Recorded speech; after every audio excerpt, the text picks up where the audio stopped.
नमस्कार। आज हम लोग बात करेंगे कि आखिर ठंड के मौसम में ही सर्दी जुकाम क्यों बढ़ जाता है, गर्मी में क्यों नहीं बढ़ता। इसके पीछे कुछ ना कुछ साइंटिफिक कारण तो होने चाहिए। इन्हीं सब चीज़ों को लेकर ये वीडियो है। इसमें जो साइंटिफिक एविडेंस है इसके पीछे कि ठंड में ही सर्दी जुकाम क्यों होता है, क्यों हम लोग ठंड में ठंडे पानी ठंडे चीज़ों खाने से मना करते हैं। तो इसका रीज़न ये है। पहला रीजन है इम्यून सिस्टम को लेकर। ऐसा देखा गया है कि ठंड के समय में इंटरफेरॉन एक तरह का रोग प्रतिरोधक क्षमता में एक खास रोल इसका रहता है। ये इंटरफेरॉन ठंडे समय में कम हो जाता है, जिसकी वजह से वायरसेस की एंट्री होना बॉडी के अंदर बहुत आसान हो जाता है। दूसरा कारण ये देखा गया है कि जो नाकों के अंदर श्वास प्रणाली है उसमें कोई भी बाहर का डस्ट या धुआं धूल से बचाने के लिए अंदर कुछ म्यूकस रहते हैं, जो चिपचिपा पदार्थ रहते हैं, उनका प्रोडक्शन भी जो होता है वो भी स्लो हो जाता है। इसके अलावा इसके क्लियरेंस के लिए सीलिया होते हैं, जो फॉरवर्ड मोशन या बैकवर्ड मोशन करके अंदर की गंदगी को बाहर निकालते हैं या बाहर से अंदर आने नहीं देते हैं। उनका मूवमेंट भी स्लो हो जाता है, जिसकी वजह से आपको ठंड के समय में म्यूकस कम बनता है, तो उसके चलते इन्फेक्शन होने के चांसेस या ऐसा कहें कि वायरसेस के एंट्री के चांसेस काफ़ी बढ़ जाते हैं। ये सब कारण होते हैं जो वायरसेस को ज़्यादा देर तक हमारे शरीर में रहने देते हैं, उनकी इनएक्टिवेशन में समय लगता है।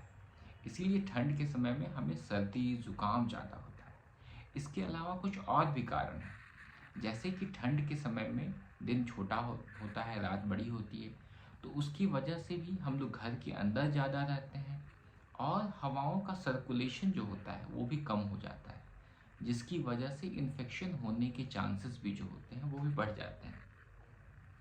सनलाइट का एक्सपोजर जो है, धूप का एक्सपोजर भी पहले के मुकाबले काफ़ी कम हो जाता है, जिसके चलते विटामिन डी की भी कमी हो सकती है।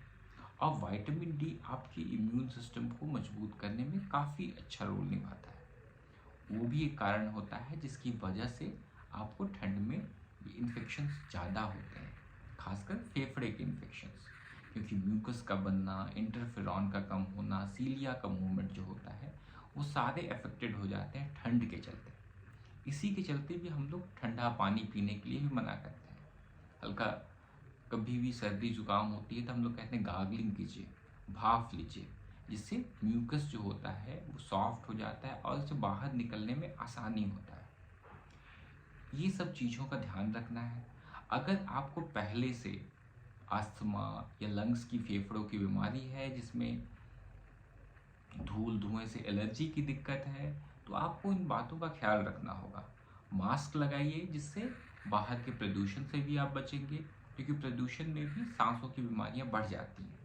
और अभी के समय में जब धान के पुआल लोग जलाते, पराली जलाते हैं, तो उसकी वजह से भी जो प्रदूषण जो बढ़ जाता है उसकी वजह से भी सांसों की दिक्कत हो जाती है। तो इन सब चीज़ों को ध्यान रखना है और आपको अपने स्वास्थ्य का ध्यान रखना है। अच्छा खाना लेना है, पानी खूब पीना, हाइड्रेशन बहुत इंपॉर्टेंट है।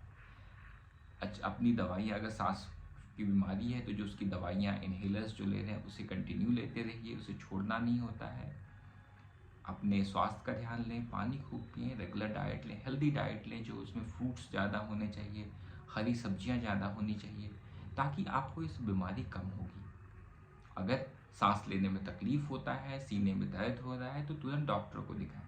आपको सांसों की अलग किस्म की दवाइयाँ, नई दवाइयाँ आती हैं, जिससे सांसों की दिक्कत में तुरंत राहत मिल सकता है। जैसे नेबुलाइजेशन हो गया, फेफड़े के रास्ते को ठीक करने की जो दवाइयाँ होती हैं, म्यूकस को क्लियरेंस की जो दवाइयाँ होती हैं, एंटीबायोटिक्स होते हैं, अगर वो इन्फेक्शन हो तो वो दी जा सकती हैं। धन्यवाद।